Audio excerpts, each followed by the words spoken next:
Mariana Atencio, thank you. Joining me now, Julio Ricado Varela, Senior Digital Editor for NPR's Latino USA. Julio, when President Trump says things like Puerto Ricans, quote, want everything done for them, what do you think Latinos across the US are hearing in terms of the dog whistles when he says things like that? You know what? It's a distraction, to be honest with you, Kier. I'm more focused because I'm a Puerto Rican journalist, born and raised. I'm more focused on the bigger news that no one's talking about, and that's the rising death count. And I know that you mentioned it, but that's the Center of Investigative Journalism in Puerto Rico. They came out with a story on Thursday. It's an open source outlet. The reporting is legitimate. The numbers are the official government tally is 16, when in fact it's not. And the sources are there, and I'm just wondering, what is the number? but I'm just saying, like, what's your estimate of the number? What do you think the number is? The what? How many deaths do you think there have been so far, in your view? As conservative, we're talking around 100, but I'm hearing reports on the island, and I have contacts on the islands. I have reporters on the island who are telling me that could be in 300, 400, 500 people. Not direct impact also from the hurricane. Right. Because what happens after when you have no communication with parts of the island? I mean, we're in the 10th, 11th day, and the federal government and the Puerto Rican government is not in communication with municipalities in this island.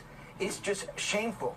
And you could see the pictures Mariana just did, and that's just in San Juan. And if people need to understand that San Juan is that is the metro part of the island. There is a mountainous region, there's a countryside region, and I know that you guys have sent some people out there, but it is bad.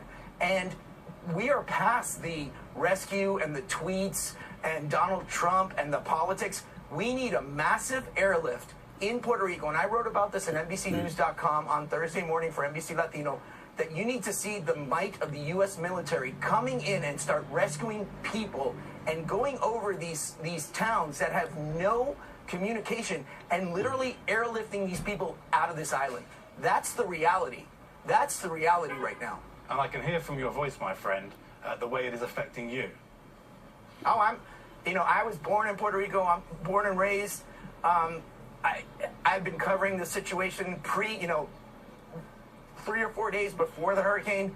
I saw little interest by the federal government, and there were warnings. I mean, if people remember when the National Hurricane Center said, there was a big red circle, right, directly over Puerto Rico.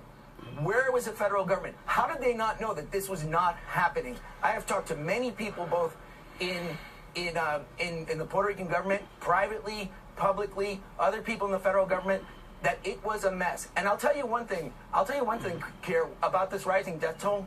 Here's the big problem. The DHS, I emailed the DHS yesterday, and they are already acknowledging that the death toll is going to rise. The Puerto Rican government said, we hope it doesn't rise. It is going to rise.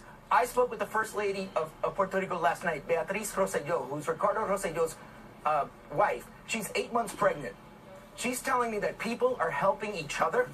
They're just frustrated. They all want to leave. They're really trying to work together because they have no hope anymore. And when you have that feeling, in day 12, you're going to get day 13, day 14. Where is the help? Where is it here? That is the problem here. We're beyond this. The military has to come in, and we have to start all over again.